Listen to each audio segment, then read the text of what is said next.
ये है ट्रॉमलिन आइलैंड, जिसको आइल ऑफ सैंड यानी रेत का टुकड़ा भी बोला जाता था। और ये कहानी है उन 160 लोगों की जो 15 साल तक इस रेत के टुकड़े पर जिंदा रहे। 1761 में 160 लोग जिनको कैदी बनाया गया था, उनको इस छोटे से रेत के जजीरे पर बगैर किसी साजो सामान और खाने पीने की चीजों के छोड़ दिया गया था, जो 15 साल तक जिंदगी और मौत से लड़ते रहे। और फिर कैसे ये लोग इस 1 स्क्वायर किलोमीटर की जगह पर इतनी देर जिंदा रहे, जिसमें हाईएस्ट पॉइंट सिर्फ 23 फीट का था। ना इस पर कोई दरख्त था, ना जानवर, हर तरफ सिर्फ रेत ही रेत और कुछ 1-2 फुट ऊंची झाड़ियां थी। और पता होने के बावजूद इनको क्यों बचाया नहीं गया, चलिए जानते हैं इस वीडियो में। जुलाई 31, 1761 को रात के वक्त जॉन डे ला फार्क 2 नक्शों को बार बार देख रहा था। इस वक्त ये एक फ्रेंच शिप का कैप्टन था जिसका नाम ल्यूटील था, और इंडियन ओशन के 2 अलग अलग मैप्स देखकर उसको बिल्कुल समझ नहीं आ रहा था कि किस मैप को फॉलो करे। कैप्टन मेडागास्कर के ईस्ट कोस्ट से रात के अंधेरे में निकलता है और 20 नॉट्स यानी 37 किलोमीटर पर आवर की स्पीड से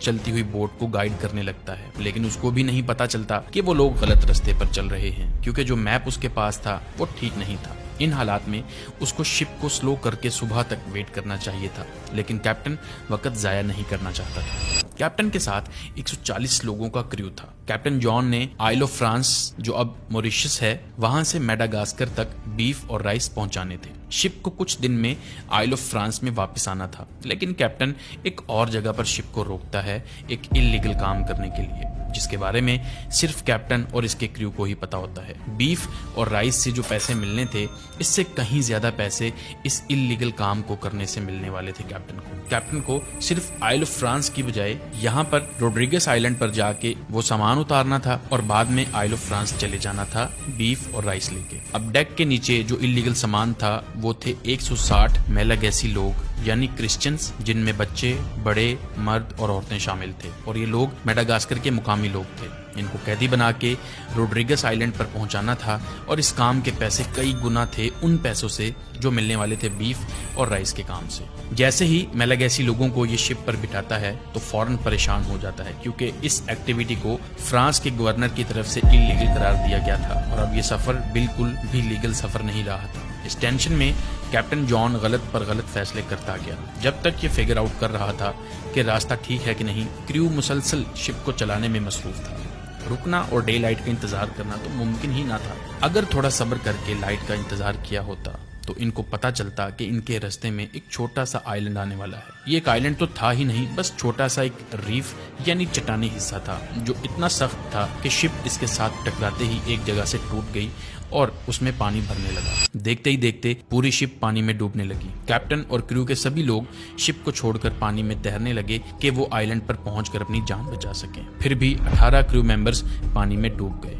इससे भी खौफनाक बात यह थी कि शिप के डेक में 160 मेलागैसी लोग फंस गए थे, और अपनी मदद आप के तहत वो शिप से जान बचाने के लिए निकले, लेकिन उस जगह से जहां से शिप टूटी थी, और वहां से बाहर की तरफ आइलैंड पर जाने लगे। और सुबह पता चला कि 120 क्रू मेंबर्स और 80 मेलागैसी ही जिंदा बचे हैं। बदकिस्मती से इस वक्त वो आइल ऑफ सैंड पर फंस चुके थे, और ये देखकर उनकी हलक सूखने लगी कि ये एक छोटा सा रेत का टुकड़ा है जो 1 स्क्वायर किलोमीटर साइज से भी छोटा है, और एक तरफ से खड़े होकर दूसरी तरफ से भी पानी ही दिख रहा था। इस पर हाईएस्ट पॉइंट सिर्फ 23 फीट का था, जिस पर खड़े होकर दूर से कुछ नजर तक नहीं आ रहा था। आइल ऑफ सैंड दुनिया की सबसे गंदी जगह थी फंस जाने वालों के लिए। फ्रांस ने इस जजीरे को 1720 में डिस्कवर किया था। ये 300 mile north west of Reunion island में और 280 मील ईस्ट ऑफ मेडागास्कर में है, यानी इंडियन ओशन में है। ये आइलैंड पहले वोल्केनो था जो मिलियंस ऑफ ईयर्स तक चलता रहा, और बाद में पानी का लेवल बढ़ने के साथ ये नीचे होता गया। आइल ऑफ सैंड पर अगर कुछ था तो वो था सिर्फ रेत और कुछ जगह पर छोटी सी घास। इसके अलावा कुछ भी नहीं,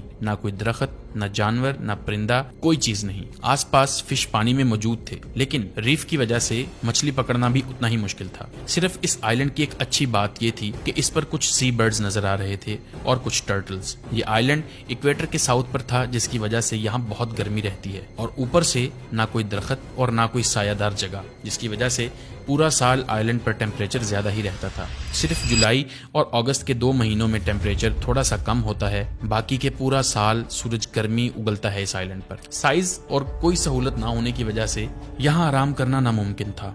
खतरनाक साइक्लोन्स और ट्रॉपिकल स्टॉर्म्स की वजह से बारिश रुकने का नाम ही नहीं लेती थी, और सबसे बड़ा मसला पीने का साफ पानी था, क्योंकि समंदर का पानी पीने के काबिल नहीं था। आइलैंड पर आते ही कैप्टन जॉन जैसे पागल सा होने लगा, जिसकी सबसे बड़ी वजह थी मेलागैसी को इलीगल ट्रांसपोर्ट करना। कुछ से तो वो पीछा छुड़ा चुका था, लेकिन काफी उसके साथ ही थे। लेकिन अब इसको कोई पैसा नहीं मिलने वाला था, ऊपर से ये हरकत छुप नहीं सकती थी। इससे भी बड़ा मसला था कि कोई इनको रेस्क्यू करेगा भी कि नहीं। कैप्टन के पागल बिहेवियर को देखकर लोगों ने उसको कैप्टनसी की कमांड से आजाद कर दिया। बाद में फर्स्ट लेफ्टिनेंट बार्थेलेमी कैस्टेलन ड्यूवर्नांट ने कमांड संभाली और जिंदा रहने की कोशिश करने लगा। आइलैंड पर जो कुछ था उसको इकट्ठा करने की कोशिश शुरू हो गई। कुछ लोग तैरकर टूटी हुई शिप से सामान निकालने लगे। ऐसा करने से उनके पास काफी मिकदार में खाना और सामान इकट्ठा हो चुका था। लेकिन अभी भी मसला ये था कि पीने का पानी कहाँ से आएगा, वो भी इतने लोगों के लिए। क्रू ने हर चीज का कंट्रोल अपने पास रखा। मेलागैसी को कम तर होने की वजह से सबसे कम खाना दिया जाता था, जिससे 8 मेलागैसी भूख से ही मर गए शुरू के कुछ दिनों में। उनके मरने के बाद नए कैप्टन ने इन पर ध्यान दिया और एक कुआं खोदने का काम दिया ताकि पानी मिल सके। इसके बावजूद भी मेलागैसी लोगों को शिप क्रू की तरफ से इग्नोर किया जाने लगा। काम के वक्त सख्त से सख्त काम लिया जाता इन लोगों से, लेकिन खाने के लिए कम से कम दिया जाता था इनको। यहाँ तक कि क्रू ने मेलागैसी को अपने से अलग करके आइलैंड के दूसरे किनारे पर रहने को बोल दिया और अपने पास आने से मना कर दिया। बार्थेलेमी ने नई शिप बनाने का ऑर्डर भी दे दिया, जिसमें मेलागैसी से सबसे ज्यादा काम करवाया गया। टूटी हुई शिप के मलबे से नई शिप बनाने का काम शुरू हो गया। अनथक मेहनत के बाद आखिरकार एक नई शिप तैयार हो गई, जिसका नाम था द प्रोविडेंस। फिर 27 सितंबर को जब इन लोगों को फंसे हुए 2 महीने हो गए थे, ये आइलैंड से अपनी नई शिप पर निकल पड़ते हैं। लेकिन मेलागैसी को आइलैंड पर छोड़ दिया जाता है, ये बोलकर कि इनको रेस्क्यू करने के लिए शिप भेजी जाएगी। 4 दिन के सफर के बाद शिप मेडागास्कर वापस आ जाती है। इस सफर में शिप पर एक बीमारी फैल जाती है, जिससे काफी लोग मर जाते हैं और इनमें कैप्टन जॉन भी शामिल था। अब नए कमांडर को सारे जवाब देने थे, तो पहुंचने पर फौरन बार्थेलेमी को बुलाया जाता है और इसको बहुत बातें सुनाई जाती हैं। लेकिन वो फिर भी गवर्नर को बोलता है कि एक शिप भेजकर मेलागैसी लोगों को रेस्क्यू किया जाए। उस वक्त फ्रांस और ब्रिटेन की जंग चल रही थी कि दुनिया पर कौन राज करेगा, और एक भी शिप फालतू नहीं थी,